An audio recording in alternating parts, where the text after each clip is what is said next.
Bismillahirrahmanirrahim. Assalamualaikum warahmatullahi wabarakatuh. Waalaikumsalam warahmatullahi wabarakatuh.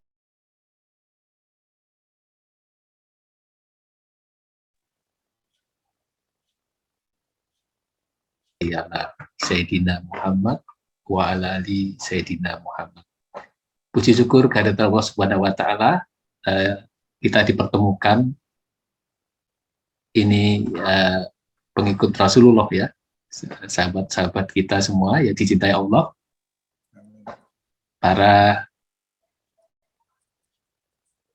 pemirsa, Bapak Ibu sekalian, sambil kita nunggu beberapa menit teman-teman baru bergabung join. Kami ucapkan selamat datang kepada Bapak Ibu sekalian pada kajian spiritual. Ini sebagai unggulan dari EFT yang sudah berlangsung dari tahun 2020 ya Pak Ustadz. Alhamdulillah. Dan kita secara konsisten dan istiqomah ya insya Allah akan melakukan kajian setiap 2 minggu sekali. Ini ilmu kehidupan tidak habis-habis nih Pak Ustadz ya. Apalagi ini yang menarik kali ini kita tentang menghadapi ujian masalah itu ya, berbalnya menyikapi ujian hidup. Baik, sebelum kita mulai ada 4 rangkaian doa yang kita bersama-sama untuk melantunkannya, yaitu pertama membaca ta'awudz, yang kedua baca basmalah, yang ketiga sholawat Nabi, kemudian yang keempat membaca Al-Fatihah. Dipersilakan. A'udzubillahi minasyaitonirrajim. Bismillahirrahmanirrahim. Allahumma sholli ala sayyidina Muhammad wa ala ali sayyidina Muhammad. Bismillahirrahmanirrahim. Alhamdulillahirabbil alamin. Ar-Rahmanir-Rahim. Maliki yaumiddin. Iyyaka na'budu wa iyyaka nasta'in. Ihdinas siratal mustaqim. Siratal ladzina an'amta 'alaihim ghairil maghdubi 'alaihim waladdallin. Amin. Amin. Terima kasih saudara-saudaraku semua. Baik, kita teruskan kepada Pak Ustadz ya. Silahkan Pak Ustadz untuk membersamai kita sampai pukul 21.15. Silahkan Pak Ustadz. Ya. Terima kasih Pak Agus. Assalamualaikum warahmatullahi wabarakatuh.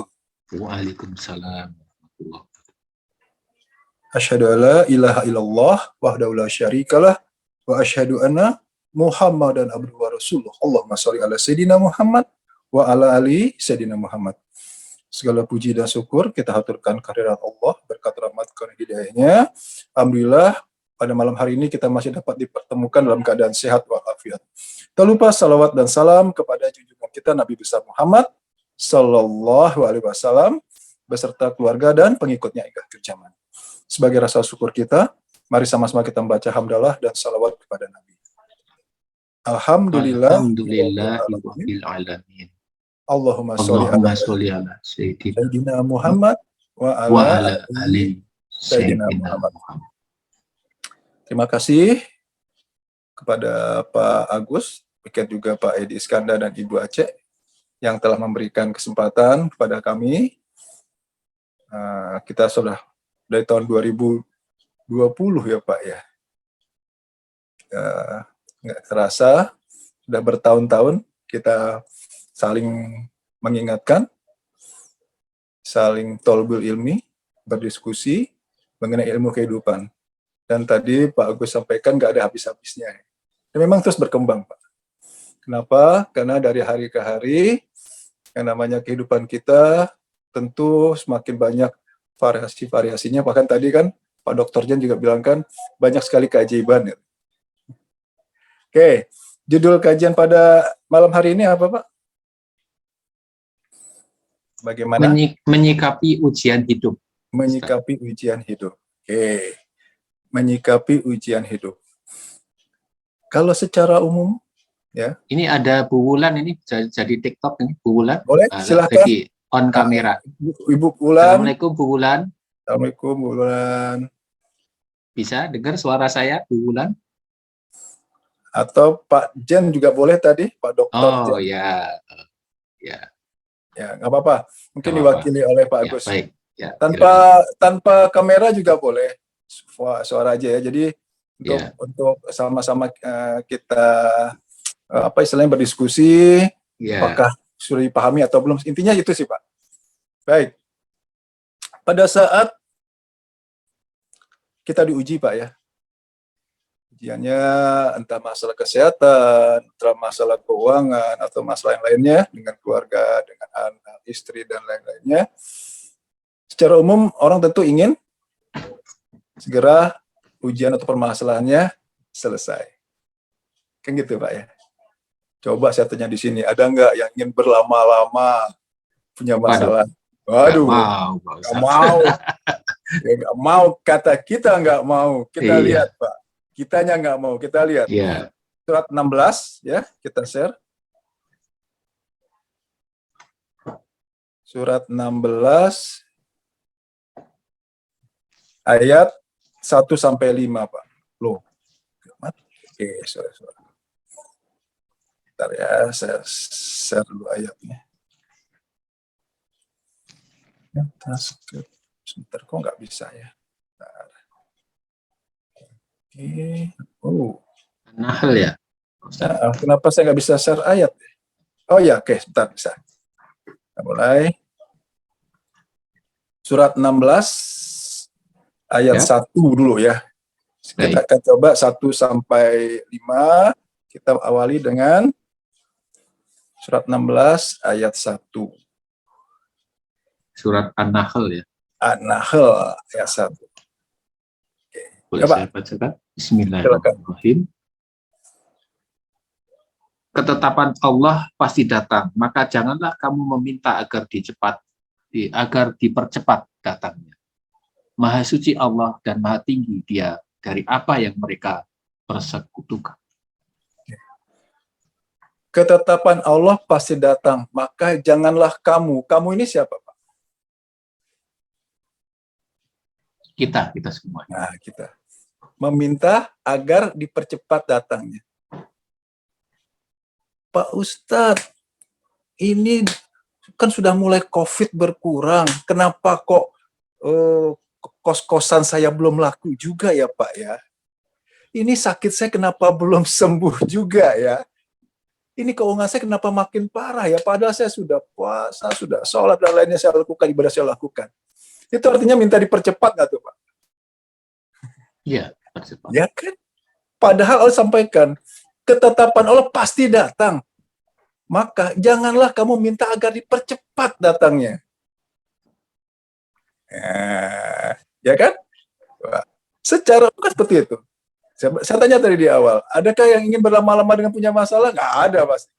Cuma yang ingin cepat-cepat selesai. Padahal Allah sampaikan tadi apa? Janganlah minta dipercepat. Itu loh, Pak. Jangan minta dipercepat. Kenapa? Ketetapan Allah itu pasti datang. Jadi tugas kita apa? Sudah jalani saja. Tingkatkan ketakwaan kita. Tingkatkan ibadah kita. Oke, kita lanjut dulu. Surat 6 ayat 134. Surat 6, 134. Surat 6 ayat 134. Dalam lagi ya.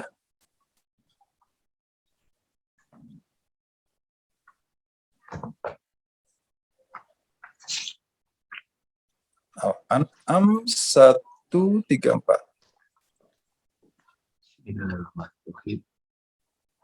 Sesungguhnya apapun yang dijanjikan kepadamu pasti datang dan kamu tidak mampu menolaknya. Sesungguhnya apapun yang janjikan. Janji Allah itu apa? Allah pasti akan memberikan ujian, kan? Kajian sebelumnya sudah sampaikan. Ya. Pasti datang dan kamu tidak mampu menolaknya. Kita tidak akan bisa menolak apapun yang sudah Allah tetapkan.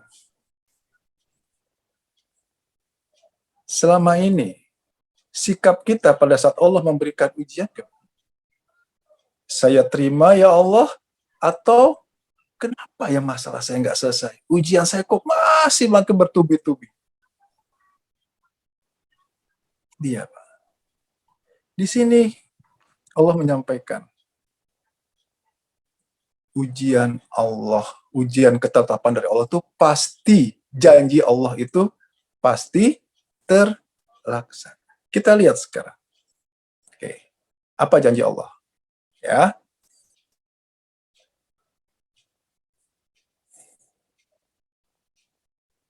Yang hadir di sini ingin masuk surga, kan? Pasti jawabannya saya ingin masuk surga. Tas, apa yang akan Allah lakukan di sini? Lihat ya. Oke. Hmm.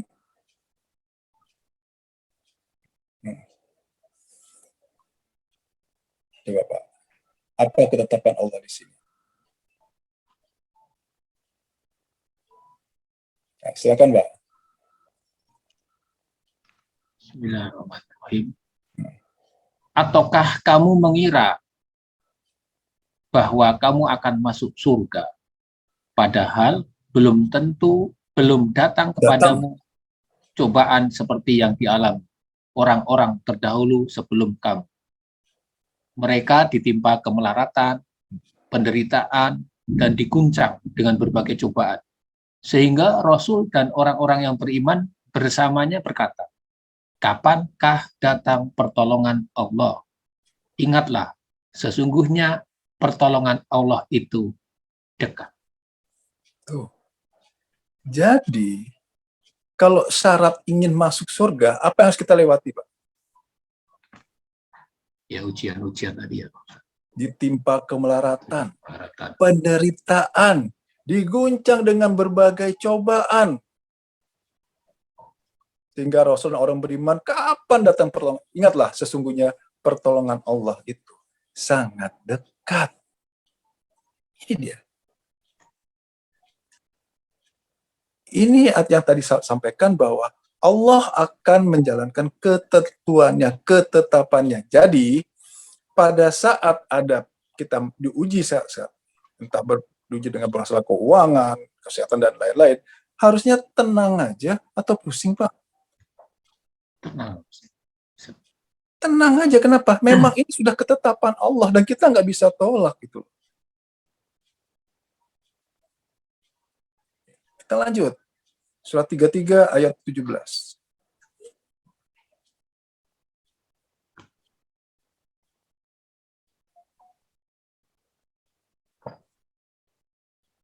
Surat 33 ayat 17.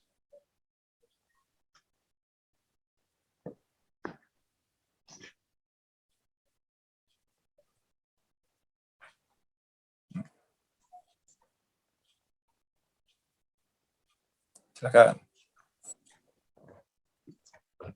Bismillahirrahmanirrahim. Katakanlah, siapakah yang dapat melindungi kamu dari ketentuan Allah jika dia menghendaki bencana atasmu atau menghendaki rahmat untuk dirimu? Mereka itu tidak akan mendapat pelindung dan penolong selain Allah. Tuh. Jika Allah menghendaki bencana, atau skala besar ya, atau ujian lah, permasalahan apapun. Atau kebalikannya, Allah menghendaki rahmat, diberikan berkah, rahmat dan segala macam, mungkin ya kita anggap suatu kesenangan lah ya.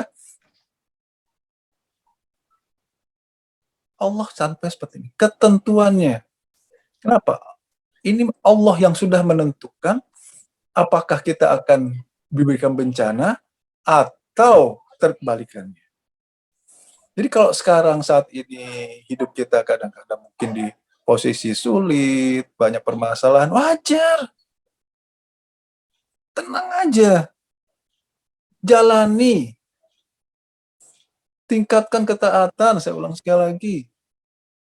Tingkatkan ketakwaan kita. Nah, kemudian samakan apa tujuan Allah memberikan ujian dengan manusia pada saat menjalani ujian. Pak, kita lihat sekarang. Oke, besar ya.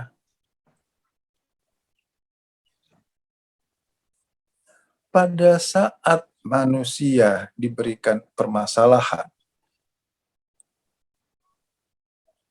manusia pasti fokus, kita pasti fokus ya, untuk menyelesaikan permasalahan tersebut. Bagaimana masalah kita segera selesai. Kita cari solusinya. Padahal, keinginan Allah apa? Surat 10 ayat 109.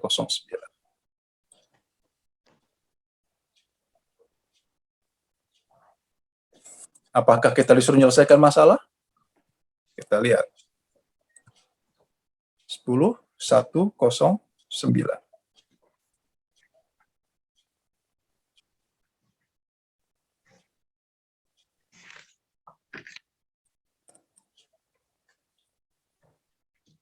Ya. Surat Yunus ayat 109. Silakan Pak. Yunus ayat terakhir. Dan ikutilah apa yang diwahyukan kepadamu dan bersabarlah hingga Allah memberi keputusan. Dialah hakim yang terbaik. Dan bersabarlah hingga Allah memberi keputusan. Apa keputusan Allah? Kapan masalahnya selesai? Kapan dia sembuh? Kapan kos-kosannya laku? Kapan rumahnya bisa terjual? Kapan hutangnya lunas? Allah menginginkan kita apa? Bersabar.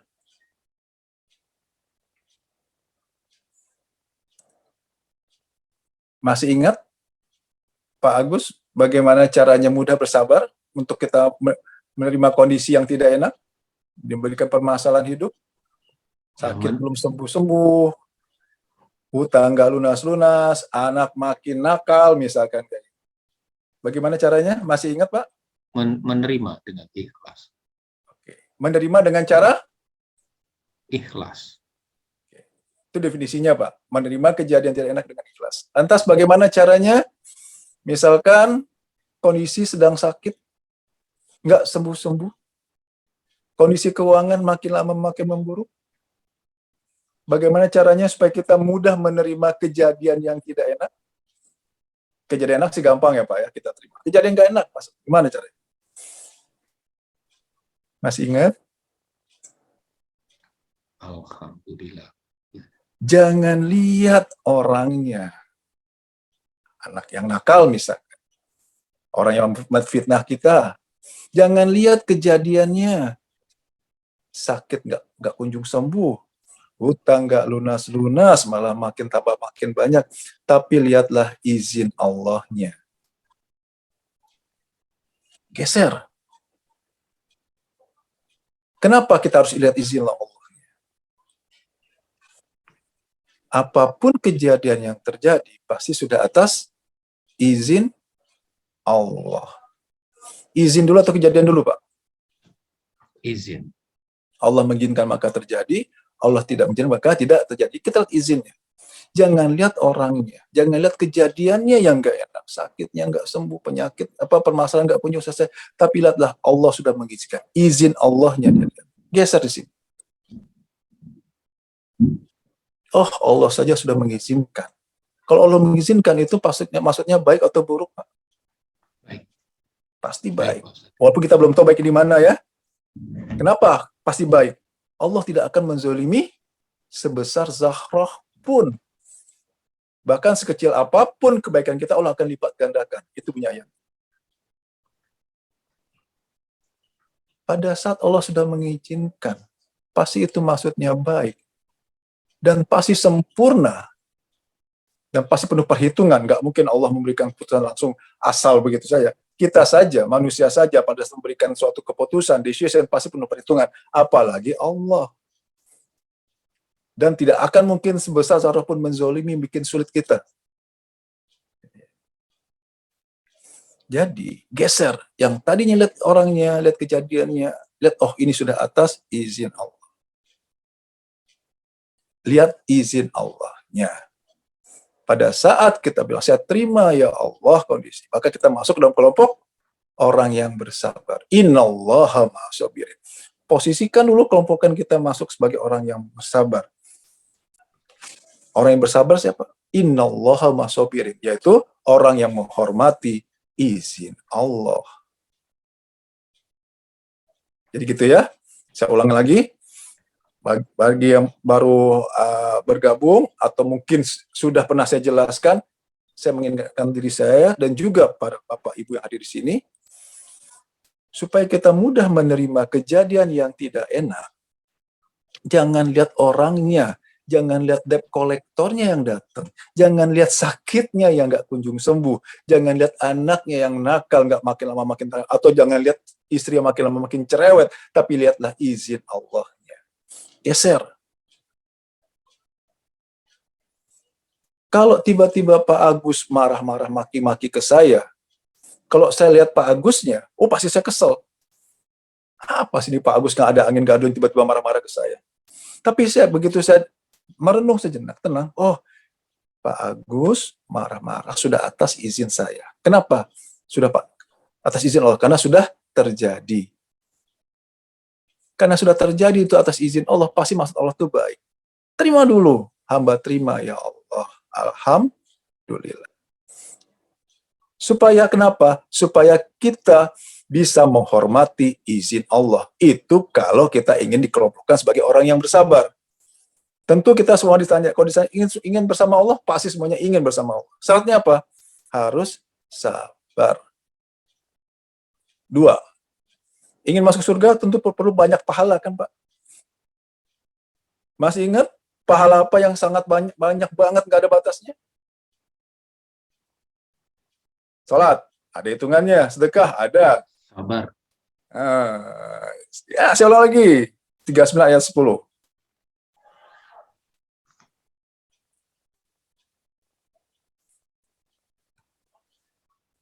39 ayat 10. Az-Zumar ayat 10. Ini dia. Saya buka ayatnya. Silakan Pak. Bismillahirrahmanirrahim. Katakanlah Muhammad, wahai hamba-hambaku yang beriman, bertakwalah kepada Tuhan. Bagi orang-orang yang berbuat baik di dunia ini akan memperoleh kebaikan. Dan bumi Allah itu luas. Hanya orang-orang yang bersabarlah yang disempurnakan pahalanya tanpa batas. Hanya itu kan nggak ada pilihan. Hanya orang yang bersabarlah yang sempurnakan pahalanya tanpa batas. 6.666 ayat yang ada di Al-Quran. Tidak satu pun yang menyatukan bahwa ada lagi kegiatan lain, ibadah lain yang pahalanya banyak banget tanpa batas. Hanya itu berarti nggak ada pilihan kan? Hanya orang yang bersabarlah yang disempurnakan pahalanya tanpa batas. Berarti pada saat menerima ujian, apapun diujinya, oh ini sarana saya untuk dapat pahala tanpa batas. Pada saat kita merenung, tenang sejenak, pikir, oh satu, Allah nggak mungkin menzolimi. Yakin itu. Walaupun nggak enak buat saya. Menyusahkan, menyesakkan, dan lain-lain sebagainya. Yang kedua, oh ini sarana saya untuk bersabar sehingga bersama Allah. Innallaha ma'as-sabirin, Allah berserta orang yang sabar. Ini sarana saya untuk dapat pahala tanpa batas. Jadi manfaatkan ujian dari Allah itu sebagai sarana kita untuk dapat pahala tanpa batas.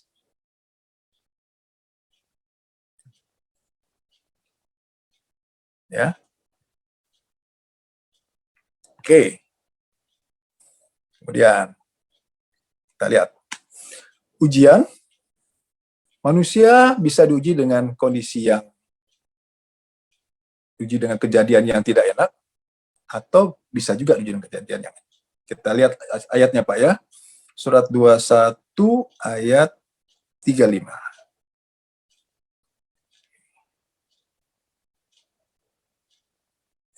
Surat 21 ayat 35.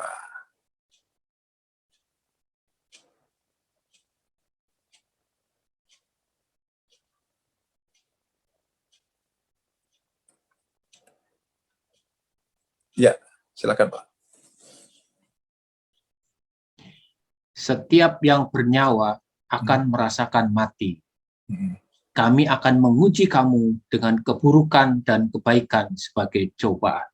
Nah, Dan kamu akan dikembalikan hanya kepada kami. Sadaqallah. setiap yang bernyawa akan merasakan mati. Jelas. Nah, ini intinya. Kami akan menguji kamu dengan keburukan dan kebaikan sebagai cobaan. Kami akan menguji kamu dengan keburukan dan kebaikan sebagai cobaan. Lantas, kita lihat apa sikap manusia di sini. Surat 89 ayat 15-16.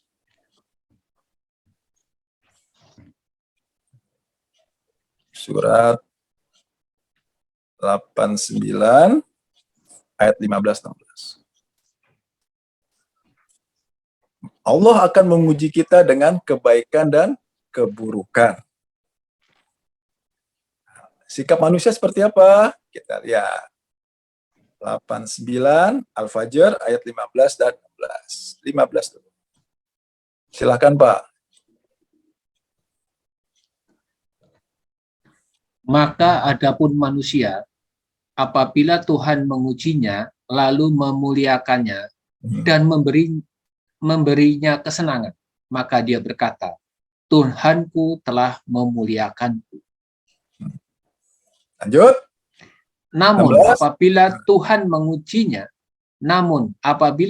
mengujinya, lalu membatasi rezekinya, maka dia berkata, Tuhanku telah menghinaku. Oh. Seharusnya, walaupun ujian itu membatasi rezeki, sakitnya mungkin menyesakkan, makin lama makin parah misalkan, kondisi keluarganya mungkin, mohon maaf, anaknya lah kita ambil contoh tadi ya, makin bermasalah, harusnya kita tetap menerimanya dengan senang nggak coba harusnya? Seharusnya menerima. Harusnya. Kenapa? Jelas kok. Allah kan nggak mungkin menzolimi sebesar pun. Satu. Yang kedua, Allah memberikannya namanya ujian itu sebagai sarana kita untuk dapat pahala tanpa batas. Bagi sarana untuk bersabar. Kalau semuanya ya kita selalu dibeli rezeki, kesenangan yang terus-menerus. Oke. Bayangkan, keluarga sehat walafiat. Anak baik-baik saja kelakuannya. Uang banyak. Gimana kejadian kita? Bisa nggak meningkat ketaatannya? Bisa nggak dapat pahala tanpa batas? Bisa nggak membuat kita bisa bersama Allah? Jarang, Pak. Justru Allah Maha tahu. Ya. Allah Maha tahu kondisi kita tadi, sehingga Allah membatasinya. Ada kalanya diberi kesenangan, tapi ada kalanya membatasi rezeki kita. Itu loh, Pak.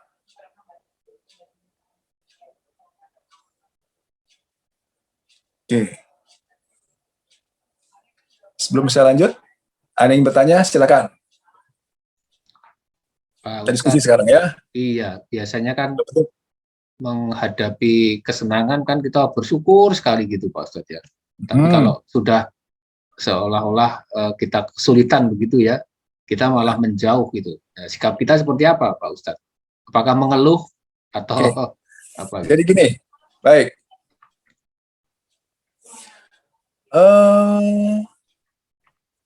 Kita, Pak Agus, yang hadir di sini, ingin dikelompokkan sebagai manusia yang bersyukur atau tidak bersyukur? Disederhanakan aja. Bersyukur. Kita ingin dikelompokkan sebagai orang yang bersyukur atau tidak bersyukur? Pasti Bersyukur. ingin dikelompokkan sebagai orang yang bersyukur. Bersyukur. Kenapa, Pak? Masih ingat ayatnya? Karena kalau bersyukur 14 Akan ayat 7 ditambah nikmatnya. ditambah Oke. nikmatnya. Kalau tidak bersyukur, Azabmu pedih. nah. Saya akan ulang-ulang, Pak. Biar ayatnya familiar, biar kita paham gitu loh. Saya akan ulang terus hingga jangan sekali-sekali kita memposisikan sebagai orang yang tidak bersyukur. Oke, sekarang. Bersyukur itu apa? Berterima kasih kan? Atas apapun yang Allah berikan. Betul nggak, Pak? Ya. Bersyukur itu apa? Berterima kasih kepada Allah atas yang Allah berikan, kan gitu. Setuju nggak? Betul. Oke. Berterima kasih atas apapun yang Allah berikan. Udah, apapun mungkin saya hilangkan, nggak masalah. Berterima kasih atas apa yang Allah berikan. Setuju? Ya. Oke. Tadi Pak Agus sampaikan, pada saat ya Allah memberikan kesenangan, dengan mudahnya kita bilang alhamdulillah. Tetapi dalam kehidupan kita sehari-hari, dari kita bangun tidur sampai tidur lagi, Allah akan memberikan dua kejadian. Kejadian yang memang sesuai dengan keinginan kita atau yang kita senangi, dan kejadian yang tidak sesuai dengan keinginan kita. Allah memberikan. Pada saat Allah memberikan kejadian yang tidak sesuai dengan keinginan kita, harusnya bilangnya apa? Alhamdulillah. Tetap alhamdulillah dong. Ya kan? Iya. Kan alhamdulillah adalah kita harus menerima apapun yang Allah berikan. Menerima apa yang Allah berikan. Allah memberikan tiap hari itu ada kejadian enak, ada kejadian tidak enak. Alias masalah kalau kita bilang di sini. Pada saat Allah berikan kejadian yang tidak enak, mengeluh, kecewa, kesal, marah, itu kelompok mana? Bersyukur atau tidak bersyukur? Tidak bersyukur. Tidak bersyukur berarti? Azab. Hati-hati. Jangan anggap remeh, jangan anggap ringan yang namanya mengeluh, kecewa, kesal. Ada jamaah saya, Pak, waktu saya kajian di salah satu masjid, dia bilang, Pak, itu kan manusiawi, katanya. Ya. Ya. Maksudnya manusiawi, oke, manusiawi. Menurut saya, gitu kan. Menurut kita itu manusiawi. Menurut Al-Quran, coba, target utama iblis itu apa? Ayo. Ya. Coba kita tanya jamaah yang lain, Pak. Target utama iblis apa? Silakan. Ya. Boleh tanya saya? Dr. Jen. Silakan, Pak Zen. Pak Ustadz, Teddy, Pak Agus. Ini diskusi yang sangat menarik nih. Serangkaian ayat yang tadi dibacakan oleh Pak Ustadz itu menunjukkan betapa pentingnya meyakini bahwa kejadian apapun yang terjadi di alam semesta ini maupun pada diri kita itu terjadi dengan izin Allah. Karena terjadi dengan izin Allah pasti baik untuk kita. Tugas kita adalah menemukan baiknya ada di mana. Dan tadi ayat yang terakhir yang barusan dibacakan oleh Pak Agus adalah dari Quran surat Ibrahim surat 14 ayat 7, wa ta'adzana rabbukum la in syakartum la azidanakum wa la in kafartum inna adzabi lasyadid. Itu mantap banget itu. Pertanyaan saya nih. Siap. Ya. Kalau semua kejadian terjadi dengan izin Allah, mengeluh itu pasti tidak boleh. Ya kan? Karena tidak ada gunanya bagi tidak mendatangkan kebaikan apa-apa bagi diri kita sendiri maupun bagi hamba Allah lainnya. Betul. Pertanyaannya adalah, mengapa banyak orang menjadi inisiator, ya, mengajak orang-orang untuk mengeluh berjamaah. Demo itu mengeluh berjamaah. Kalau mengeluh sendiri aja mendatangkan keburukan, Allah datangkan Hmm. hal-hal buruk lainnya, kalau Hmm. berakumulasi itu menjadi azab Allah. Kalau Hmm. bersyukur, Allah datangkan hal-hal baik lainnya yang membuat kita semakin bersyukur lagi kepada Allah. Nah, sikap kita nih sebagai orang yang ngajinya benar nih ke Pak Ustadz, ya kan? Ini gimana cara terbaik dalam menyikapi ajakan-ajakan mengeluh berjamaah ini? Ya? Nah, Terima pas kasih Pak Ustadz. pertanyaan. Terima kasih. Pertanyaan Pak Dr. Zain itu bertepatan dengan tadi yang saya tanyakan. Coba Pak Jet jawab pertanyaan saya. Goal, target iblis menggoda manusia itu apa? Bikin murtad. Betul. Bikin dia kemudian ujungnya masuk neraka. Ya. Bikin dia, kita lihat Pak, malas sholat dan lainnya. Betul. Kan Pak, kita lihat surat 7 ayat 16-17. Pak Zain pasti kaget. Di sini Pak jawabannya, kenapa kok kemudian banyak orang dibikin mengeluh, kecewa, kesal, bahkan katanya manusiawi wajar.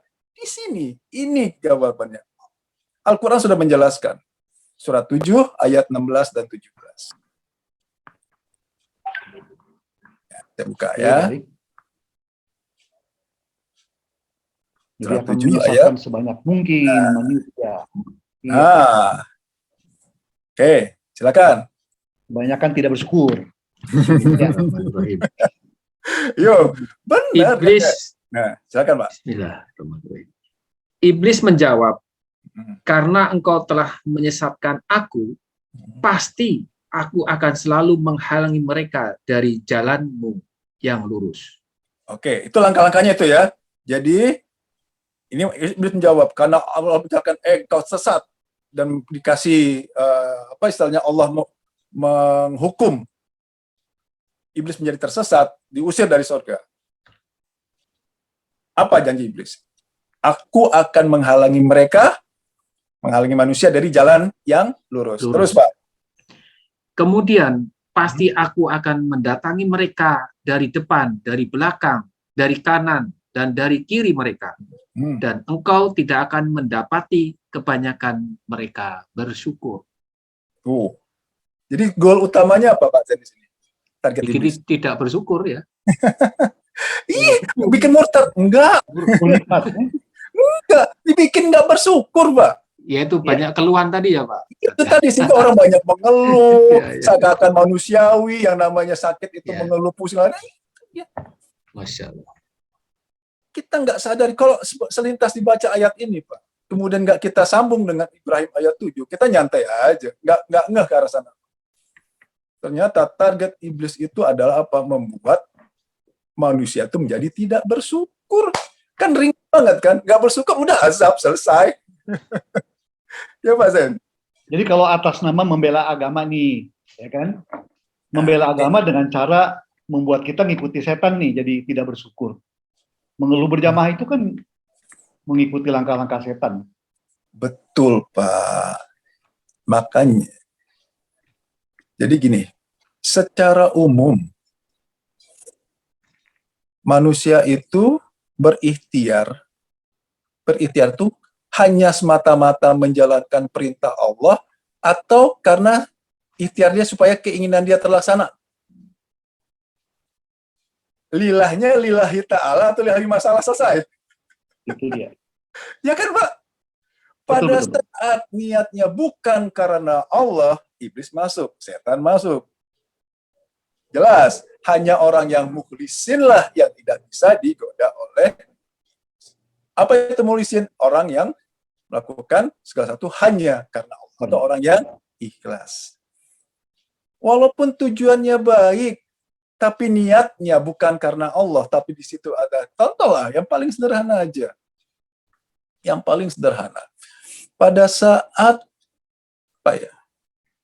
si fulan, kita lah ada masalah uang, nggak punya, istilahnya keuangan drop, tagihan meruntun, utang makin banyak, kemudian kita ikhtiar cari uang kan.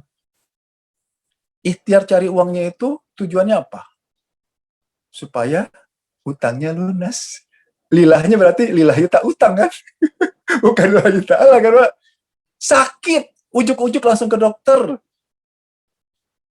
Itu apa berarti niatnya? Bukan karena Allah kan? Karena ingin masalahnya selesai. Ini Pak. Jadi, kalau ingin niat baik kita itu murni, niatkan lagi, saya lakukan ini hanya karenamu ya Allah. Mau berhasil, mau tidak, terserah engkau ya Allah. Bismillah, jalankan. Itu dia. Supaya, kenapa harus seperti itu? Niat baik kita tidak didomplengi oleh iblis, setan, dan kawan-kawannya gitu loh.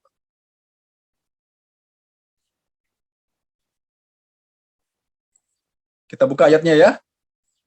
Surat 15 ayat 39-40. Coba Pak Pak Agus buka pegang Al-Qur'an nggak yang ada terjemahannya, Pak? Bukan. Ya, coba kita lihat, Pak. Sama nggak ya? Karena Berapa? ada surat 15 39 dan 40. 15, Surat 15 39. dan 40. Ah, ini.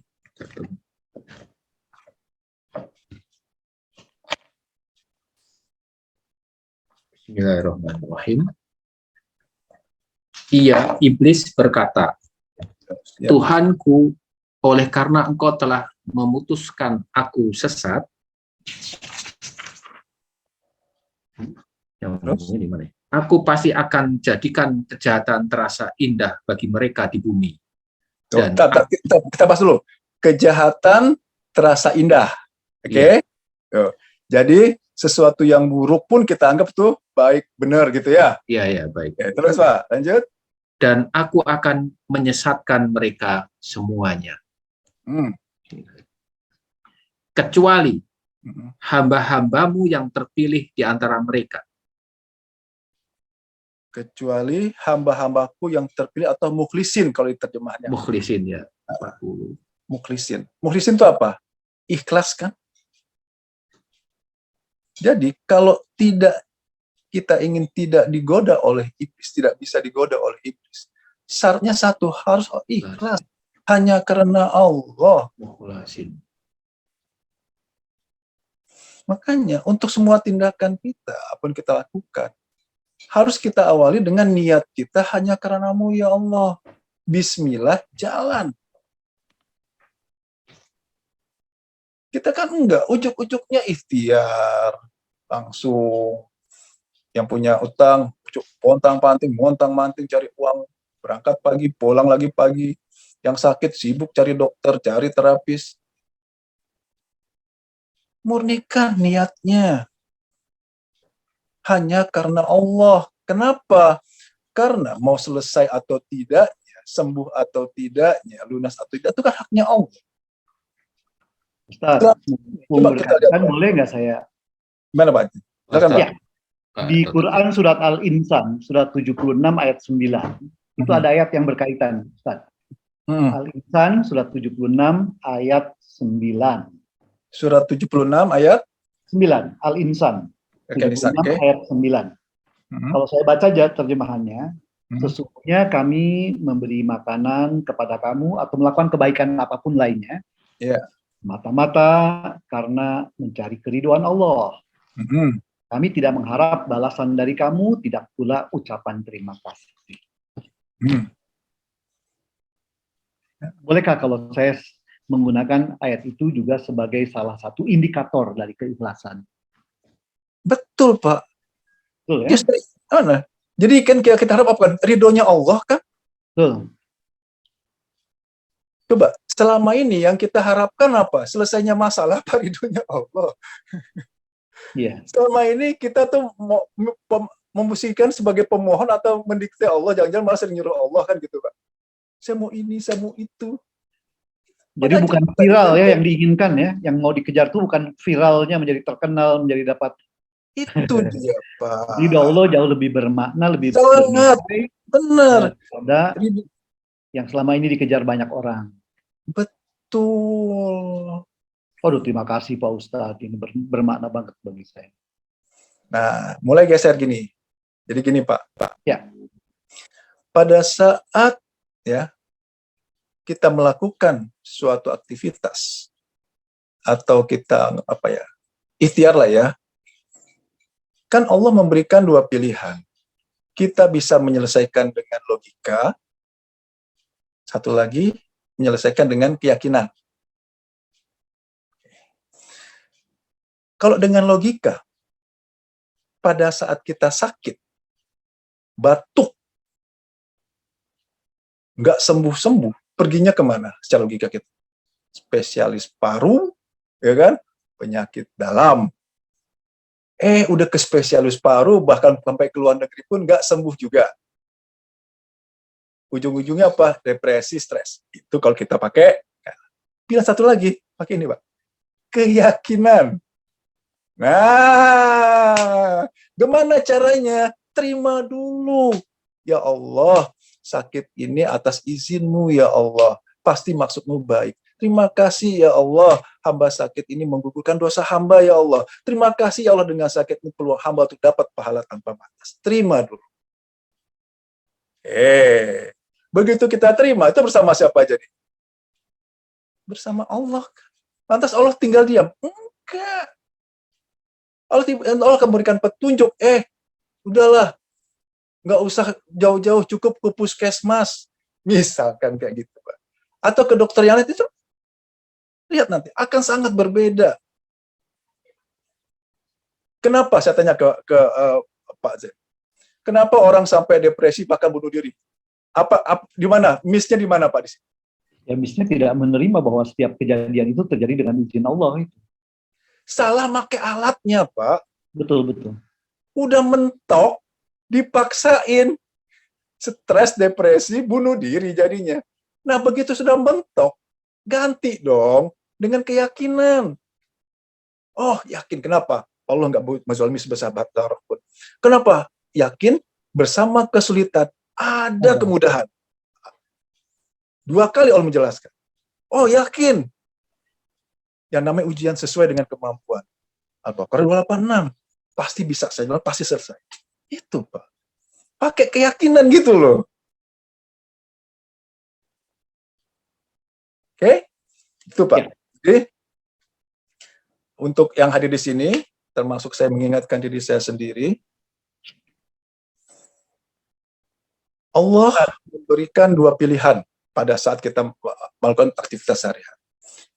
Mempergunakan akal, logika, kemampuan kita, kepintaran, relasi, harta, dan lain-lainnya, atau kita menggunakan keyakinan. Biasanya, alat keyakinan ini dipakai setelah logika mentok kan Pak? Ya. Pertanyaannya, apakah mau tunggu mentok dulu, benjut berdarah, atau dari awal kita sudah pakai? Yang baik ya di awal lah. Mulai berlatih. Supaya apa? Yang kita lakukan ini bukan karena logika akal kita, tapi berdasarkan petunjuk dari Allah. Itu yang kita latih, Pak. Ustaz, paling tidak ada 3 keyakinan yang menyimak penjelasan Ustaz. Ya. Yang pertama, yakin bahwa setiap kejadian terjadi dengan izin Allah.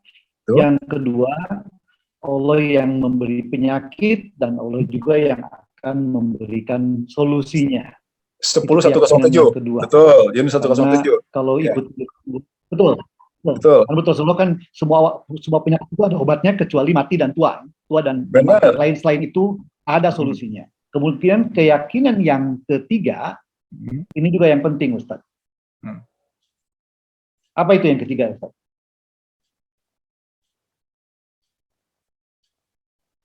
Oke. Bahwa Allah kan tidak mungkin membebani kita melampaui kemampuan kita untuk mengatasinya kan? Betul, Al-Baqarah 86. Terus? Betul. Ada lagi nggak Ustaz yang lain? Keyakinan yang harus jadikan pegangan nih ketika orang mendapatkan masalah berat, baik masalah psikologis maupun masalah fisik atau masalah finansial, masalah rumah tangga, masalah-masalah yang lain. Gini Pak, saya tanya ke Pak Zen, waktu Pak Zen kecil, pernah nggak khawatir makan hari ini pakai apa? Pernah nggak khawatir cicilan rumah bayarnya bagaimana? Pernah nggak khawatir listrik yang bayar siapa? Pernah nggak khawatir kayak gitu? Waduh, nggak pernah kepikiran itu. Enggak, kenapa?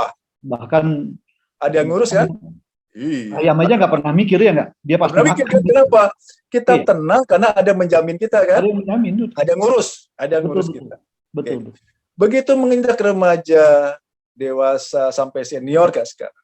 Iya. Mulai timbul rasa khawatir. Kenapa Pak merasa khawatir?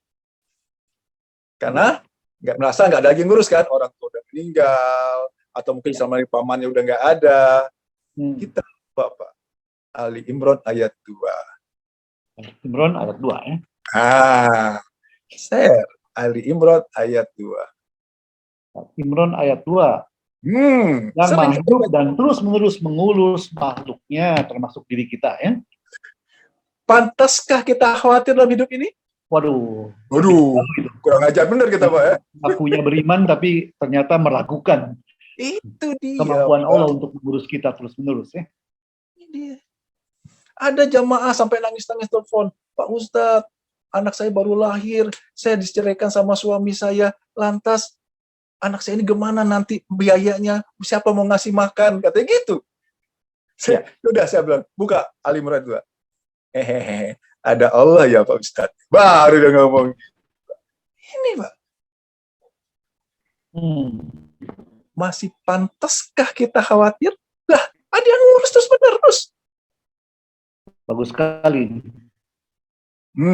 Dan kita ini kan makhluknya, kenapa kita tidak merasa diurus?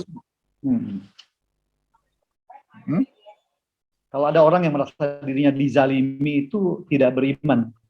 Perlu meningkatkan keimanannya. Betul Pak. Kalau dibilang nggak beriman marah pasti. Padahal kayaknya saya marah.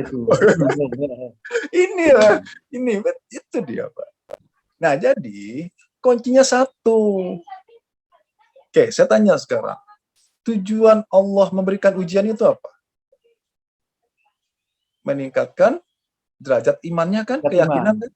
Oke. Coba saya tanya sekarang.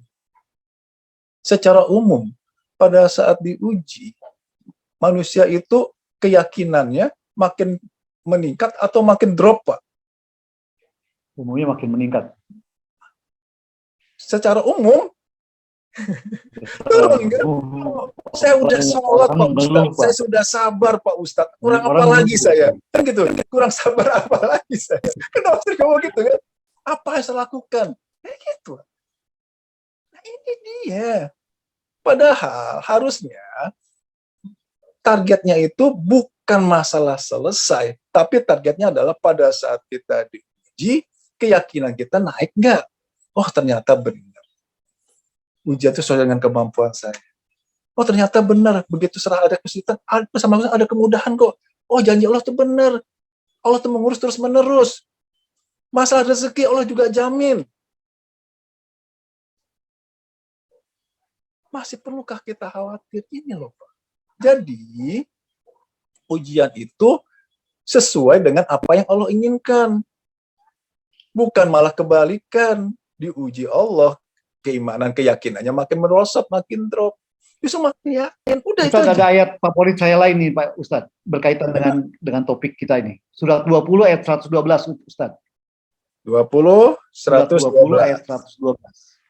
Ya, coba Pak. Surat 20 Toha ayat 112. 20 Toha ya. Ya, Toha 112. 112. Oke, coba silakan Pak. Tolong dikaji apakah relevan dengan pembicaraan kita. Ya. Dan barang siapa mengerjakan kebajikan sedang dia dalam keadaan beriman, maka dia tidak khawatir akan perlakuan zalim terhadapnya dan tidak pula khawatir akan pengurangan haknya. Ya, penegasan lagi. Kalau dia beriman, dia iman itu apa? Yakin kan? Yakin apa? Yakin akan janji-janji Allah. Lalu kenapa banyak orang merasa dirinya dizalimi, Ustadz? Ya, itu artinya dia beriman atau enggak? Yakin atau enggak? Udah gitu yang Enggak beriman Ustadz marah lagi. Jangan Pak. Nanti ada yang marah. Jangan. Oke, jadi Jadi pada saat hati-hati ada gitu, khawatir sama kita, boleh, oh ini iman saya harus benar-benar kita tingkatkan lagi. Jadi balik lagi, Pak. Gimana caranya? Ya kan? Oke, saya tanya, Pak. Orang itu kenapa khawatir? Ah, coba Pak Jan contoh. Kenapa orang khawatir, Pak? Ya karena yang pertama tidak merasa dirinya diurus oleh Allah, tidak yakin Terus, bahwa Allah itu maha adil, tidak terus, yakin bahwa setiap orang itu akan menuai apa yang ditaburnya. oke, Kebaikan akan dibalas dengan kebaikan, keburukan oke, dibalas dengan keburukan. Itu ketidakyakinan itu sebutnya ya mungkin ngajinya itu tidak paham apa yang dia baca itu, Ustaz. oke. Kalau saya sampaikan, orang tuh khawatir karena memikirkan hasil, setuju nggak? Setuju? Ah, berarti kalau tidak ingin khawatir, apa yang kita lakukan?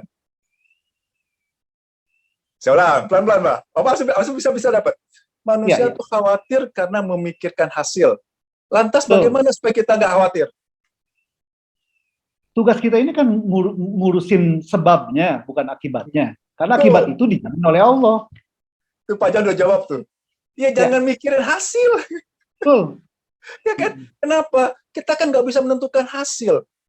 Kan tiadalah balasan kebaikan selain kebaikan pula kan. Al jazaul ihsan ilal ihsan. Fabi ai ala rabbikum tukadziban. Coba Kita menenteramkan itu.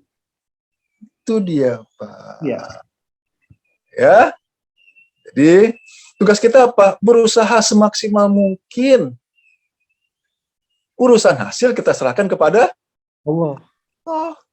Kenapa? Wakal, Karena ya. kita Itulah pasrah. udah nggak bisa nentuin hasil kok kita pusing. Kalau nggak bisa, kecuali bisa kita tentukan, bolehlah kita berusaha semaksimal mungkin bisa pasti. Nah, kan bisa kita bilang ya pasti nggak ada. Jadi nggak usah mikir hasil, terserah mau seperti apa. Tapi tetap planning dibuat, perencanaan dibuat, silahkan. Ada yang bertanya gini, boleh dong kita bikin budget? Setuju, bikin perencanaan sebaik-baiknya. Tapi yang nggak boleh apa? Pada saat sudah dibuat demikian strateginya, budget sudah dibikin yang rapi, tim sudah disiapkan, dan lain-lainnya. Ternyata proyek itu gagal, nah di sini kan? Ya. Secara umum apa sikap orang? Kecewa kan? Kalau orang kecewa itu masuk kelompok mana? Apakah bersama Allah tidak atau bukan bersama Allah? Ya. Padahal Allah berjanjikan ingatlah hanya dengan mengingat Allah hati menjadi tentram. Nah kalau dia tidak tentram, kecewa itu artinya dia tidak sedang mengingat Allah. Atau mungkin mengingat Allah yang tidak menenteramkan. Itu dia, Pak. Karena fokusnya adalah bagaimana supaya tujuan dia terlaksana kan. Artinya kan apa? Itu kan ke nafsu jatuhnya ya. Ya. Bagaimana keinginan dia. Nah, itu dia. Pada saat keinginan, nafsu masuk, iblis masuk, udah runyam jadi. Jadi kata kunci ikhlas tadi memang benar ya. Hanya orang yang ikhlas yang tidak dapat diganggu oleh setan. Betul. Ya Allah, saya lakukan ini hanya karenamu ya Allah. Bismillah, jalan. Begitu saya bilang, ya Allah, saya terima ini ya Allah. Saya lakukan hanya karenamu ya Allah. Kelompok mana? Orang yang bersabar. Innallaha masabirin. Saya terima ya Allah. Alhamdulillah pasti maksudmu baik ya Allah. Apapun hasilnya saya terima. Alhamdulillah. Begitu alhamdulillah kita masuk mana? Kelompok orang yang bersyukur kan dapat nikmat. Jadi umat Islam ini, kalau memang dia benar-benar dia praktek, dia pakai ayat Al-Quran, walaupun hidupnya taruhlah permasalahannya belum selesai, sakitnya belum sembuh, utangnya belum lunas, dia bisa tetap bahagia nggak, Pak? Oh, bahagia. Oh iya. Bahagia banget. Bahagia banget. Kenapa? Sarana dia untuk bersama Allah. Sarana dia untuk dapat. Dan yang menarik, bahagia itu menarik lebih banyak kebahagiaan. Bersyukur itu menarik lebih banyak lagi berkat, nikmat, rahmat, anugerah, dan karunia Allah. Oke, coba saya ingatkan. Pak Hasan ingat nggak? Bahagia itu apa, Pak? Bahagia itu bebas dari segala kecemasan, kekhawatiran, karena merasa yakin bahwa dirinya diurus oleh Allah. Lantas berarti kalau kita khawatir, nggak bahagia gitu ya? Itu tidak bahagia, betul. Oke. Boleh nggak saya bilang gini? Ada yang menyatakan bahwa saya bahagia kalau masalah saya selesai? Banyak, itu namanya Banyak. bahagia dengan syarat. Syaratnya banyak, Ya. lagi panjang lagi. Oh, saya bahagia kalau keinginan saya terlaksana. Menikah. Nah, kan gitu kan? Oke. Kita Bahagia kalau perjelas sudah lagi. punya rumah, sudah punya mobil. Punya rumah, punya mobil. Nah, pernah. Sekarang, kalau statement kita, pola pikir kita, saya akan bahagia kalau masalah saya selesai. Apakah masalah itu bisa selesai? Tidak ada, namanya hidup ya selalu akan ada itu masalah. Masalah pertama selesai, timbul yang kedua. Kedua selesai, timbul yang ketiga. Kan gitu terus. Berarti kan salah. Kalau patokannya atau pola pikirnya, saya bahagia kalau masalah. Kenapa? Masalah nggak akan selesai. Oke. Yang kedua, saya bahagia kalau keinginan saya terlaksana. Permasalahannya yang tadi. Pada saat kita dari bangun tidur sampai tidur lagi, ada yang namanya sesuai dengan keinginan saya, ada yang tidak sesuai dengan keinginan saya. Kan gitu, Pak? Betul, betul. Sekarang, kalau tidak sesuai dengan keinginan saya, secara umum, orang kan akan kecewa, kan? Ya, Padahal, Allah menjelaskan, Al-Baqarah 216. Ya. Apa pasti tahu? Yo, kita buka lagi ayatnya ya. Ayatnya saya sering ulang-ulang, kenapa? Biar sering mengingatkan. Gitu. Al-Baqarah 216. Pada boleh jadi kamu membenci sesuatu, padahal itu baik bagimu. Al-Baqarah 216. Silakan Pak Agus.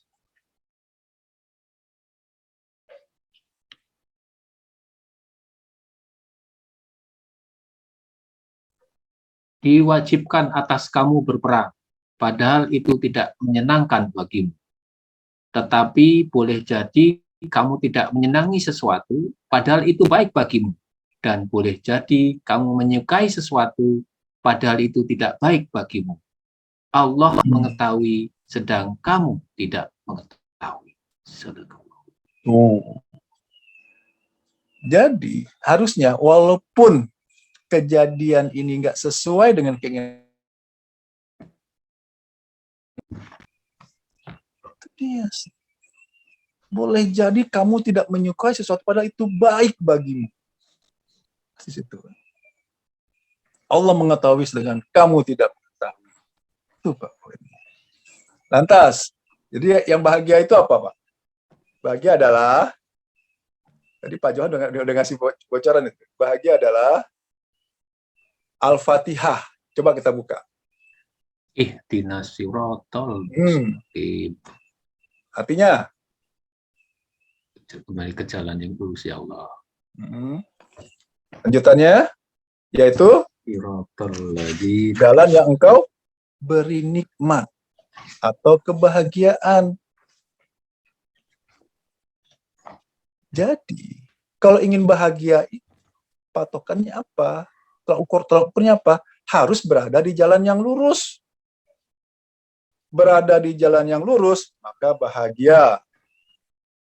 Kalau sekarang kita kadang-kadang bahagia, kadang-kadang tidak, itu artinya apa? Kadang-kadang berada di jalan yang lurus, kadang-kadang tidak berada di jalan lurus. Yang lebih parah lagi, kalau sekarang merasa tidak bahagia, berarti sedang tidak berada di jalan yang lurus. Ya. Merasa, silahkan. Tolak ukurnya jelas. Ya. Jelas. Ya. Makanya, Pak, Allah tuh mengajarkan kita tidak minta masalah selesai. Kenapa? Mintanya apa? 17 kali dalam sehari kita minta ditunjuki jalan yang lurus. Coba kita buka ini ayatnya ya. Coba kita lebih perdalam, Pak.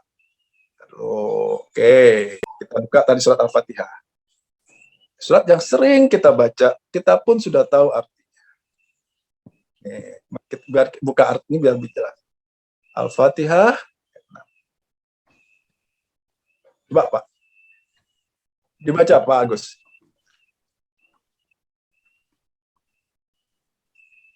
Dari 6. Ya, ayat 6-nya aja. Bismillah. Tunjukilah kami jalan yang lurus. Cukup. Tunjukilah kami jalan lurus. Artinya kita udah tahu belum, Pak? Belum. Itu dia. Tunjukilah. Tunjukilah kami. Itu belum Kita tahu. belum tahu. Belum tahu. Kenapa? Kita merasa silakan. Tapi kita bilang, saya belum tahu ya Allah. Maka kita minta, tunjukilah kami jalan yang lurus. Terus lanjutannya? Yaitu jalan orang-orang yang telah Engkau beri nikmat kepadanya. Tuh. Yaitu jalan telah engkau beri nikmat atau kebahagiaan kepadanya. Bukan jalan mereka yang dimurkai. Oke, coba kita analogikan dengan tadi ya, surat 7 ayat 16-17.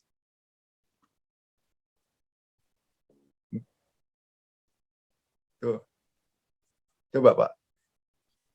Coba kita bandingkan ayat ini. Iblis menjawab, karena engkau telah menghukum aku tersesat, pasti aku akan selalu menghalangi mereka dari jalanmu yang lurus. Tuh, iblis tahu kalau kita berada di jalan lurus, maka akan bahagia. Lantas apa lakukan? Kan menghalangi, kan? Menghalangi. Makanya kita minta sama Allah, ya Allah tunjukilah saya jalan yang lurus, ya Allah. Bukan kita minta masalah kita selesai, enggak kan? Kita minta di jalan lurus. Kenapa? Kalau kita berada di jalan yang lurus, walaupun masalah belum selesai, bahagia enggak? Coba. Kalau targetnya adalah masalah selesai, taruh sakitnya sembuh. Ya. Ini ada Pak Caniago mau bicara Pak diskusi. Johan. Ikut. Silakan. Pak Johan mau diskusi juga. Ya. Silakan Pak. Pak Agus. Waalaikumsalam. Salam. Assalamualaikum Pak Dedi. Ini menarik nih. Dengan Dr. Jen tadi interaktifnya bagus sekali. Saya mau nanya ini. Kalau kita lihat di surat 114 min sari waswasi sufi sudurinas, bahwasanya iblis itu atau setan itu menggoda kita sembunyi-sembunyi. Dia kenapa nggak datang terus terang aja dia menggoda kita bersembunyi-sembunyi? Oke. Mohon pencerahannya Ustaz Teddy. Oke. Nih kita buka ayatnya ya. Anas ya. Anas. Ya kita lihat. Biasanya kalau di ini enggak ngeh gitu. Kalau juga dibuka ayatnya ntar kelihatan apa. Surat terakhir.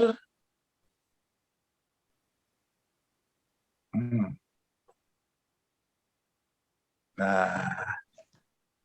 Oke. Silakan Pak. Mulai dari 1 atau 4? Boleh. Dari 1 ya. Oke, silakan Pak. Katakanlah, aku berlindung kepada Tuhannya manusia, Raja manusia, sembahan manusia, dari kejahatan bisikan setan yang bersembunyi, yang membisikkan kejahatan ke dalam dada manusia, dari golongan jin dan manusia. Sadaqallah. Tadi kan jelas iblis menjawab karena Allah sudah memvonis sebagai sesat, maka ya dia akan mencegah manusia berada di jalan yang lurus, menghalangi. Oke. Kalau dia Allah kan memberikan ini kan, oke silahkan kan gitu kan, berikan izin sama Allah kan sampai akhir zaman. Padahal bahkan umurnya pun panjang kan. Iya. Nah, kemudian kalau iblis itu jelas terang-terangan, ya terang-terangan, taruhlah kelihatan gitu kan, itu kita dengan mudahnya sadar nggak Pak? Iya. Oh ini iblis nih, setan nih gitu kan. Ini nyesatin saya, ini targetnya apa? Saya masuk neraka. Nah, di sini ya, coba musuh nyata kita siapa? Iblis. Setan kan, betul. Lantas dia bersembunyi. Udah bersembunyi, dibisikannya kemana? Dalam dada manusia lagi. Dalam kan? Nah ini yang berikutnya nih. Dari golongan apa? Dari jin dan manusia kan? Ini dia Pak. Justru sifat-sifat seperti inilah kenapa iblis setan diberi kesempatan untuk menggoda manusia dengan cara bersembunyi. Allah izinkan di sini. Kemudian membisikkan kejahatan ke dalam dada, bukan suara, bukan kuping ya, ke dada loh. Makanya kalau bicara ke dada, berarti bicaranya apa di sini? Bicara jasmani atau bicara rohani atau jiwa kita? Bicara jiwa kita ya. Rohani, jiwa. Benar, rohani kita, jiwa kita gitu loh. Makanya kajian yang kemarin itu bagaimana kita membangun jiwa, kan gitu Pak? Iya. Tuh. Gitu Pak Johan. Ya, baik. Terima kasih Ustaz Teddy. Terima kasih Pak Johan. Oke. Ada yang bertanya lagi? Ya, masih ada 15 menit lagi. Silahkan audien yang lain, sahabat-sahabat pecinta Rasulullah nih, untuk bertanya atau diskusi. Silahkan. Ustaz. Silakan. Ya, Dokter. Tadi kan dari golongan jin dan manusia. Jin itu kan abstrak gitu. Itu kan kalau manusia kan kelihatan fisiknya. Kelihatan fisiknya. Tuh, terus? Jadi sebetulnya bisikan-bisikan itu ide sebetulnya, sugesti yang kita terima tanpa perlawanan. Dan itu bisa berasal dari golongan jin, bisa berasal dari golongan manusia. Bisa dari orang lain, bisa juga dari diri kita sendiri ketika kita tidak dibimbing oleh wahyu, ketika kita mengikuti nafsu. Jadi sebetulnya yang disebut bisikan-bisikan setan itu tidak selalu datangnya dari luar. Bisa juga ide-ide yang kita terima dari diri kita sendiri karena kita tergoda, ya, kita ingin menikmati hal-hal yang berada di luar jalan yang lurus. Tapi kenapa kita manusia itu lebih mudah menyalahkan faktor yang berasal dari luar? Jarang orang yang bertanggung jawab terhadap dirinya sendiri. Jadi selalu kalau dia misalnya tergelincir nih, ya, apakah tergelincir melakukan aktivitas yang menyimpang, maksiat, korupsi atau apa, itu selalu yang dicetuskan itu entah apa yang merasukiku gitu. Entah apa yang merasuki itu biasanya setan gitu, dari luar gitu, bukan dirinya sendiri. Karena kalau kita mengambil alih tanggung jawab, kita kan tidak boleh menyalahkan pihak lain untuk setiap pilihan, pikiran, sikap, tutur kata, dan tindakan kita sendiri gitu. Maka begitu Ustaz. Oke, jawabannya QS 14 ayat 22. 14:22. Iya. 22 ya. 14:22. Saya share. Siap. 14:22.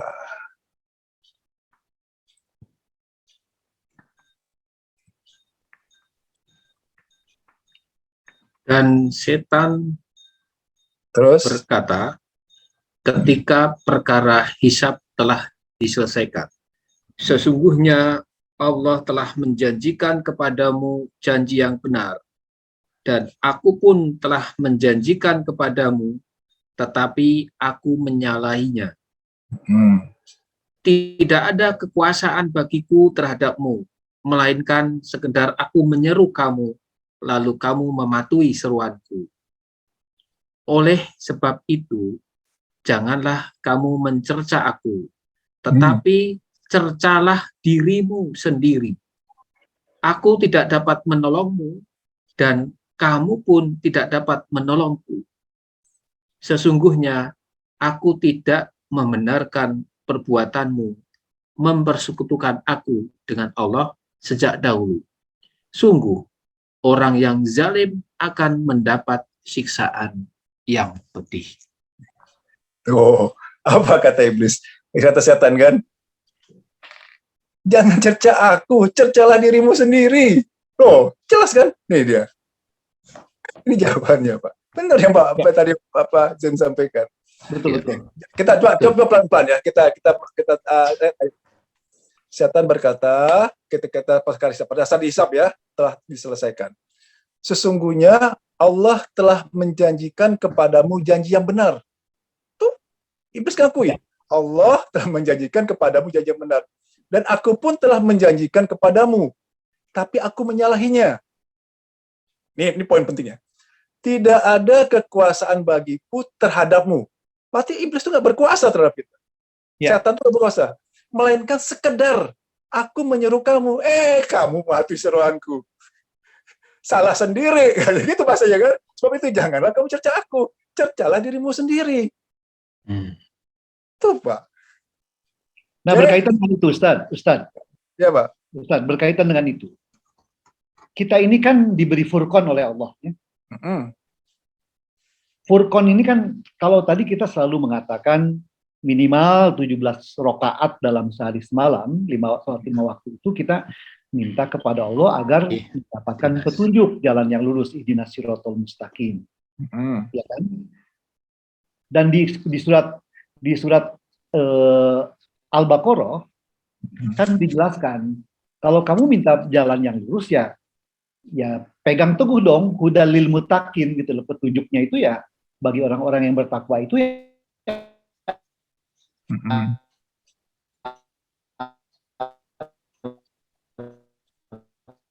Quran.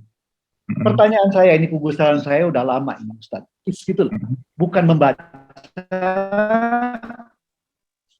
satu persatu ayat, memahami maknanya, meyakini isinya, kemudian mengamalkan nilai-nilai yang ada dalam Al-Quran itu. Seolah-olah sekarang ini suaranya putus-putus. Orang-orang yang hafiz nanti dijamin masuk surga, bahkan bisa Pak Zen suaranya putus-putus. Gitu. Pak Zen, baik, sekarang udah jelas. Off kamera dulu sementara karena naik turun suaranya. Ya. Silahkan Pak. Boleh diulang lagi ya. Diulang, belum jelas tadi. Baik, sholat 5 waktu 17 rakaat itu kita memohon kepada Allah agar ditunjuki jalan yang lurus, ihdinas siratal mustaqim. Petunjuk Allah itu kan berupa furqan. Furqan itu adalah pembeda antara cara kita merespon kejadian dengan hak dan cara kita merespon kejadian dengan batil. Itulah furqan. Furqan itu ya Al-Quran. Ya. Seperti diklaim Allah di surat Al-Baqarah, hudal lil muttaqin itu inilah petunjuk bagi orang-orang yang ingin berada di jalan yang lurus kan. Nah, saya meyakini ini dengan mengamalkannya dalam kehidupan sehari-hari itu dengan membaca Al-Quran dengan cara al-hal wal murtahal, yaitu membaca Al-Quran satu persatu ayat dengan terjemahannya dari mulai Al-Fatihah, ta'awud, bismillah dengan arti.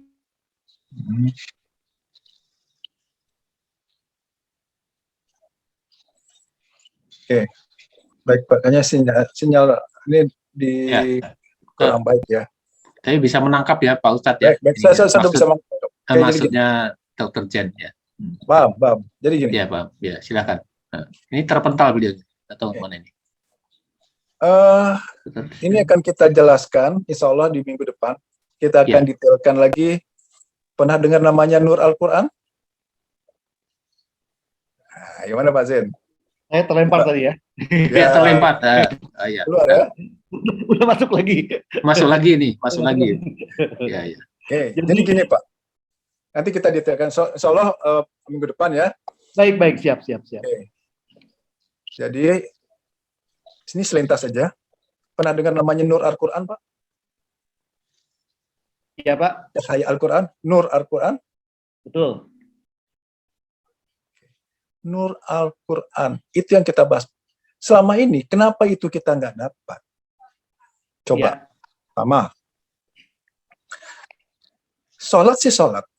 Baca Al-Fatihah, Tapi, pertama, selama ini kita membaca Al-Fatihah itu sekedar menggugurkan Quran, atau kita memang benar-benar paham dan membuka pakai rasa. Ihdinas siratal mustaqim. Coba sekarang. Al-Fatihah itu terdiri dari 3 sikap atau 3 rasa. 3 sikap. pertama ada sikap memuji, kedua sikap pernyataan, ketiga sikap permohonan. Ayat pertama sampai keempat, Bismillah sampai dengan Malikam itu memuji. Ya. Kelima, ihdinas syiratal mustaqim. Pernyataan kan, tunjukilah saya jalan yang lurus. Atau kita bersumpah. Syiratal apa? Syiratal aziz, ihdinas syiratal, tunjukilah kami ke jalan yang lurus. Yaitu jalan yang engkau. Jadi ada sikap memohon, pernyataan, pujian, memuji, Bismillah sampai dengan Malik Yaumiddin. Kemudian pernyataan, iyyaka na'budu wa iyyaka nasta'in. Kita menyatakan hanya kepadamu lah ya Allah kami minta pertolongan. Yang berikutnya apa? Kalimat memohonkan ihdinas syiratal mustaqim. Nah, pada saat kita menyampaikan tadi, sikap kita tuh harusnya beda atau sama pada saat kita baca Al-Fatihah? Harusnya. Beda kan? Yang namanya memuji. Pak Agus orangnya baik sekali. Pernyataan, Pak Agus saya besok pasti datang, Pak. Permohonan, Pak Agus tolong saya. Nah, selama ini pada saat kita membacakan Al-Fatihah, itu mau pakai sama atau beda sikapnya? Sama aja kan. Bismillahirrahmanirrahim. Ini dia, Pak. Jadi, yang kita lakukan itu hanya sekedar membaca. Sah salatnya insya Allah sah. Tapi apakah kemudian kita dapat cahaya nur Al-Quran dari yang kita baca? Itu permasalahannya. Nanti kita kupas apa mengenai Al-Quran. Bahkan Al-Quran itu dibacakan gunung bisa meledak, pecah. Itu Pak, nanti kita detailkan. Jadi sekarang langkahnya apa? Mulailah kita memahami, bukan hanya sekedar membaca Al-Quran. Dibaca, dapat pahala, insya Allah dapat. Tapi kemudian dia menjadi nur cahaya. Itu tadi yang arah ke sana sebenarnya disampaikan oleh Pak Zen. Kemudian apakah memang Al-Quran sebagai membimbing kita? Memang sebagai petunjuk. Nah ini PR kita berikutnya. Kalau selama ini kita baca Al-Fatihah. Tapi apa ngefek ke kehidupan kita? Itu masalahnya, Pak. Ya. Jadi mulai sekarang, terutama pada saat sholat, mulai mempergunakan rasa yang namanya memuji. Benar-benar sikap memuji. Timbulkan rasa sikap memuji. Setelah timbul sikap memuji, baru Bismillahirrahmanirrahim. Masih memuji. Alhamdulillahirrahmanirrahim. Sampai dengan Malik Yaumiddin. Oh, ini pernyataan. Iyyaka na'budu wa iyyaka nasta'in. Permohonan. Ihdinas syiratal mustaqim. Ya, kayak begini, Pak. Ini harus kita lakukan. Jadi mulai mempergunakan rasa. Kenapa harus pakai rasa? Karena yang kita lakukan tadi, sholat itu atau membaca tadi bukan hanya dengan jasmani atau mulut, tapi dengan ruhani kita pun harus ikut sholat. Ruhani kita bisa sholat kalau kita mulai menggunakan rasa. Itu namanya sholat khusyuk, sholat menuju khusyuk. Khusyuk itu apa? Rasa. Gitu loh, Pak. Oke? Pak Zen masih ada? Terpental kayaknya ya. Masih Oke, ada. gitu loh Pak Zen. Siap. Insya Allah minggu depan kita kupas, Pak. Ya, insya Allah kita kupas mengenai Nur Al-Quran. Ini yang selama ini belum pilih kayaknya. Ya, mudah-mudahan bisa saya sampaikan dan semua terima ya Pak ya. Karena jujur ini agak sensitif karena bicara hal yang gaib. Gaib itu kan pilihannya percaya apa enggak kan Pak? Percaya atau tidak kan gitu aja pilihan. Oke. Terima kasih juga. Terima kasih Pak Jen ya. Masih ada 5 menit lagi. Ada ini Pak Johan tadi bilang mohon pencerahan nih. Kenapa sih setan menggoda manusia? Nah, udah kejawab belum tadi ya? Oke, sudah terjawab itu tadi ya. Sudah ya. Tadi kayaknya sudah ada jawaban tadi lengkap tadi. Oke. Baik, yang lain ibu-ibu ini. Silakan. Nah. Bu Rika. Siapa nih? Bu Rika. Budika, Ibu. silakan. Bu Rika. Oh, Bu Rika. Ya. Iya, Mbak Wulan apa? Bukus apa Wulan? Oke. Ini teman saya.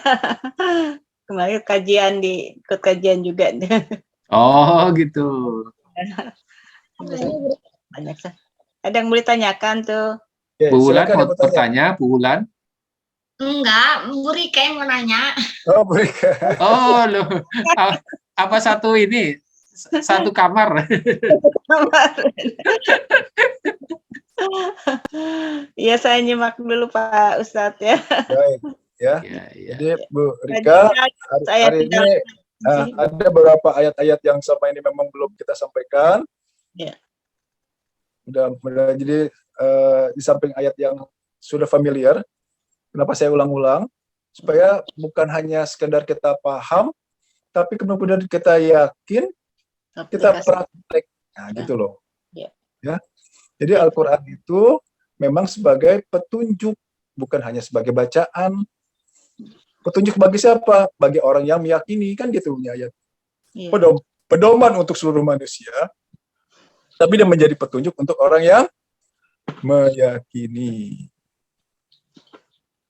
Betul Pak Ustadz. Banyak. Oke, sebagai penutup, oke, saya buka ayat satu lagi ya. Baik, Ustaz. 65 ayat 2 dan 3. Surat 65 ayat 2 dan 3.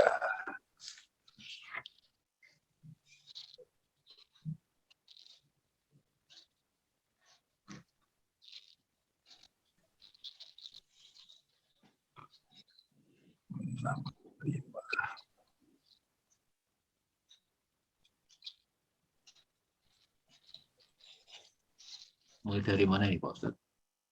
2. Wah, ini ayat 2 aja, Pak. Silakan. Maka apabila mereka telah mendekati akhir idahnya, maka rujuklah kembali kepada mereka dengan baik, atau lepaskanlah mereka dengan baik, dan persaksikanlah dengan 2 orang saksi yang adil di antara kamu, dan hendaklah kamu tegakkan kesaksian itu karena Allah. Demikianlah pengajaran itu diberikan bagi orang yang beriman kepada Allah dan hari akhirat. Barang siapa bertakwa kepada Allah, niscaya dia akan membukakan jalan keluar baginya. Jadi solusi atau jalan keluar itu syaratnya apa? Bertakwa. Barang siapa bertakwa kepada Allah, niscaya Allah akan membukakan jalan keluar baginya. Oh, lanjut Pak, ayat 3-nya. 3 ya. Baik. Dan dia memberikan rezeki dari arah yang tidak disangka-sangkanya. Dan barang siapa bertawakal kepada Allah, niscaya Allah akan mencukupkan keperluannya. Sesungguhnya Allah melaksanakan urusannya.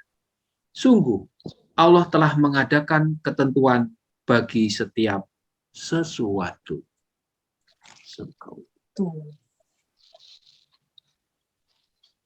Barang siapa bertawakal kepada Allah, niscaya Allah akan mencukupkan keperluannya.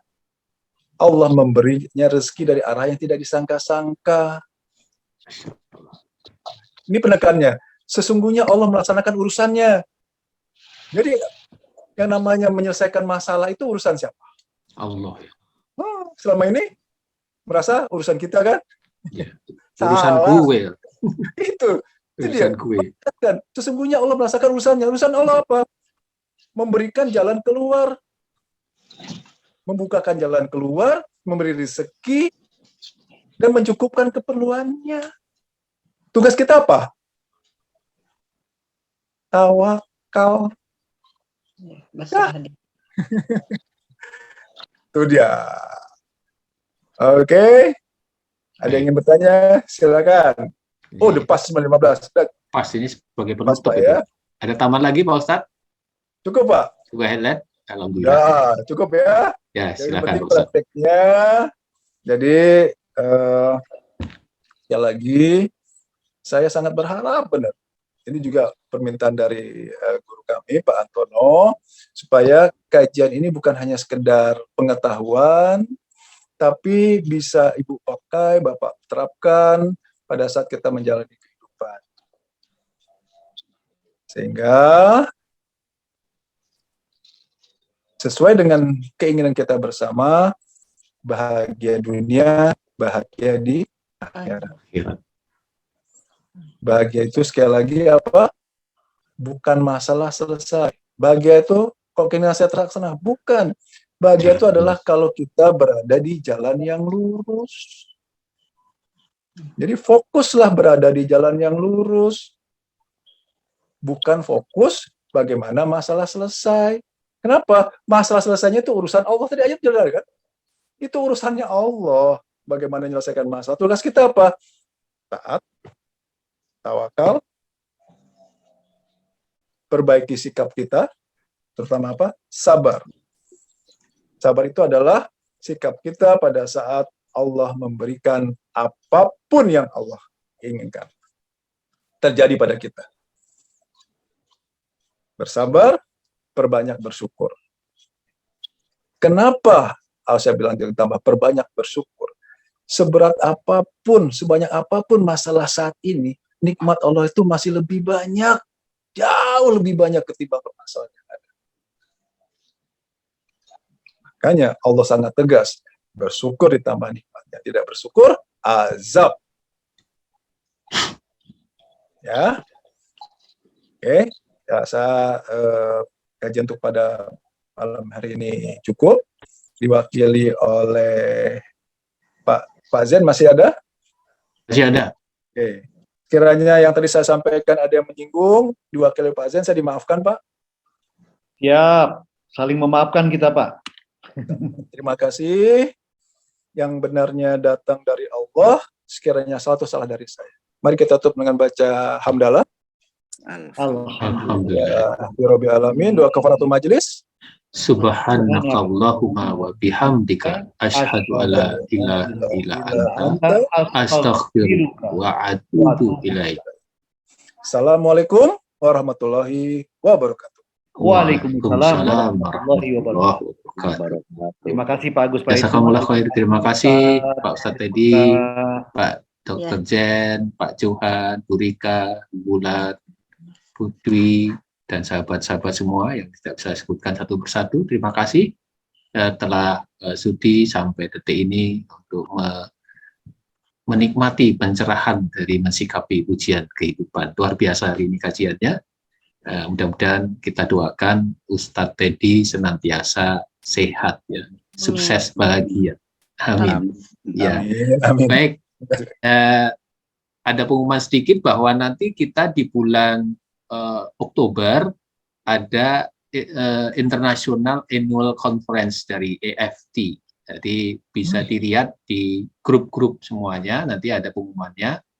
Itu tentang personal growth kalau tidak salah ininya kajiannya. Jadi ada 2 hari kita lewat Zoom. Ya, silakan bagi yang mau berpartisipasi untuk bisa untuk booking seat. Di ini pengumumannya lanjutannya di minggu depan, di minggu ini atau minggu depan, ya, insyaallah. Baik, terima kasih. Mohon maaf, saya mewakili CEP mengucapkan terima kasih atas kehadiran Bapak Ibu sekalian. Terima kasih. Assalamualaikum warahmatullahi wabarakatuh.